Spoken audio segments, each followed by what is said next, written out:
Welcome to Home Science Classes by Neha Ma'am. Today we discuss about phosphorus, her source, functions and effects of deficiency.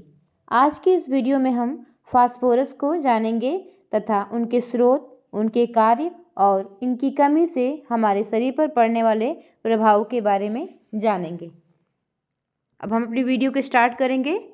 Start करते हैं। सबसे पहले phosphorus क्या है। Phosphorus हमारे कुल शरीर भार का 1% होता है तथा कुल फास्फोरस का 80% भाग कैल्शियम के साथ मिलकर कैल्शियम फास्फेट बनाता है, जिससे दांतों और अस्थियों का निर्माण होता है तथा साथ में जो 20% है, शेष 20% हमारे ऊतकों तथा शरीर में उपस्थित तरल पदार्थों में रहता है। एक स्वस्थ व्यक्ति के शरीर में लगभग 400 से 700 ग्राम फास्फोरस रहता है।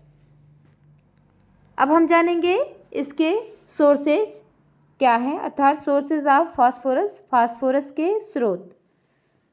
दूध, अंडा, मांस, मछली तथा आटा, तिल, केवड़ा, जई का आटा फास्फोरस के उत्तम स्रोत हैं। अनाज, सूखे मेवे, मटर, चना, चुकंदर, बादाम भी फास्फोरस के अच्छे साधन हैं तथा हरी पत्तेदार सब्जियों में भी इसकी अल्प मात्रा फास्फोरस की पाई जाती है। अब हम जानेंगे फंक्शंस ऑफ फास्फोरस या फास्फोरस के कार्य। देखिए, फास्फोरस हमेशा कैल्शियम के साथ मिलकर कार्य करता है, तो इसके कार्य भी लगभग कैल्शियम से ही मिलते जुलते होंगे। तो अभी हम देखेंगे तो आपको पता चल जाएगा।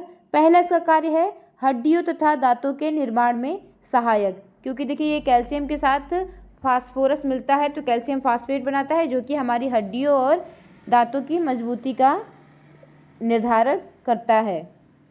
दूसरे नंबर पे है अम्ल क्षार संतुलन में सहायक, अर्थात फास्फोरस हमारी बॉडी में जो अम्ल क्षार का संतुलन होता है उसके सहायता करता है, मतलब अम्ल क्षार संतुलित बनाए रखने में सहायक होता है। जैसे कि फास्फोरस के अणु में अधिक हाइड्रोजन आयन के संयोग से क्या होता है, एक ऐसी विलक्षण क्षमता उत्पन्न होती है जिससे शरीर के द्रव्यों को अम्लीय होने से वो बचाता है और रक्त का जो हमारा पीएच है उसको 7.3 से 7.4 तक सामान्य बनाए रखता है। अब हम जानेंगे इसका तीसरा कार्य, पोषक तत्वों के परिवहन में सहायता करता है। तो फास्फोरस क्या करता है, रक्त में के लिपिड के साथ फास्फोलिपिड के रूप में हमारे शरीर में रहता है, और फास्फोलिपिड क्या करता है, वसीय अम्लों में फास्फोरस के मिलने से बनता है, जो कि हमारे शरीर में उपस्थित जो भी वसीय पौष्टिक तत्व होते हैं उन्हें कोशिकाओं तक पहुंचाने का कार्य करते हैं। ठीक है, तो इस प्रकार पौष्टिक तत्वों के परिवहन में भी सहायक होता है या सहायता देता है। अगला है कैल्शियम के अवशोषण को ये बढ़ाता है। तो कैल्शियम का अवशोषण कैसे बढ़ाता है, फास्फोरस शरीर में कैल्शियम के अवशोषण को इस प्रकार से बढ़ाता है कि फास्फोरस के अभाव में कैल्शियम ठीक प्रकार से अवशोषित नहीं हो पाता है, और इसके वजह से क्या होता है, हमारा शरीर कमज़ोर हो जाता है, क्योंकि जो हमारा फास्फोरस और कैल्शियम का अनुपात होता है वो 1:2 होता है बच्चों में तथा प्रौढ़ों में 1:2 होता है, और बच्चों में 1:1 का अनुपात होता है। किसका किसका, कैल्शियम और फास्फोरस का।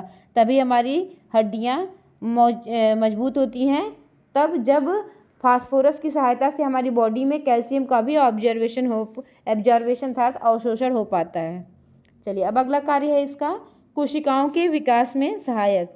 तो फास्फोरस कोशिकाओं के निर्माण में भी अग्रणी भूमिका निभाता है, क्योंकि कोशिकाओं के विकास में जो कि फास्फोलिपिड की आवश्यकता होती है, वो फास्फोलिपिड किसके, फास्फोरस के बिना तो वो बन नहीं पाएगा।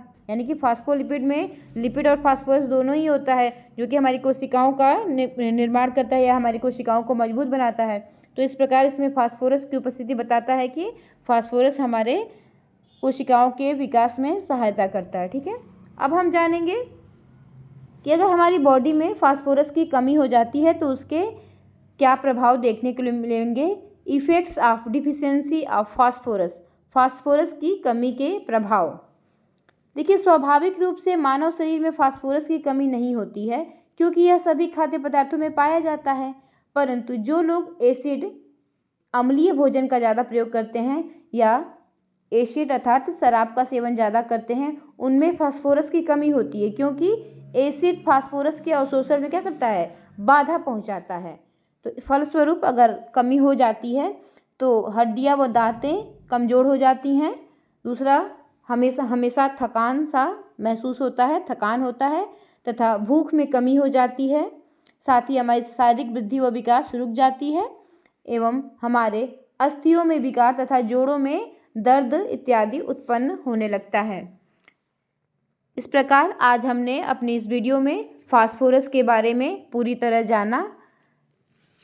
Thanks for watching. Please like, share and subscribe.